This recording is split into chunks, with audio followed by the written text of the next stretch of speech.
Hello and welcome guys to my new video. দেখুন আজকে একটা নতুন রেসিপি নিয়ে আপনাদের সামনে হাজির হলাম। প্রথমে আমি দুপলা সর্ষের তেল দিয়ে দিয়েছিলাম, দিয়ে তার মধ্যে এবার পটলটাকে নুন হলুদ মাখিয়ে রেখে এবার তেলেতে ভেজে নেব। আমি অল্প করেই দেখাচ্ছি, একদমই কম। যাই হোক, আপনাদের যেমন যতটা হবে তেমনি করবেন। আমি প্রথমে আগে পটলটাকে তেলে ভালো করে এপিট ওপিট একটু লাল লাল করে ভেজে নেব। তা ভাজা অবধি একটু অপেক্ষা করতে হবে, যতক্ষণ একটু ভালো করে ভাজা হচ্ছে। তা আমি এটা করব পোস্ত দিয়ে, কারণ খেতে খুব সুস্বাদুও হয়। আর অন্য কিছু না থাকলেও এইভাবে করে অনায়াসেই ভাতগুলো খাওয়া যায়।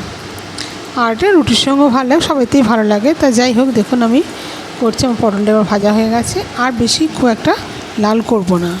এবার এর মধ্যে আমি দিয়ে দেবো, এই যে এটা দেখছেন, এর মধ্যে আছে কাঁচা লঙ্কা আর পোস্ত বাটা ছিল, তার মধ্যে আমি আর একটা গোটা কাঁচা লঙ্কা দিয়ে দিলাম, নুন দিলাম, ওতেই দিয়ে দিয়েছিলাম।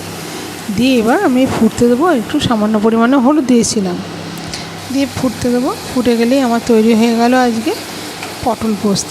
কেমন লাগলো রেসিপিটা? যদি ভালো লেগে থাকে তাহলে চ্যানেলটাকে সাবস্ক্রাইব করুন, পাশে থাকবেন, লাইক কমেন্ট করতে ভুলবেন না। দেখুন দুর্দান্ত খেতে হয় এইভাবে।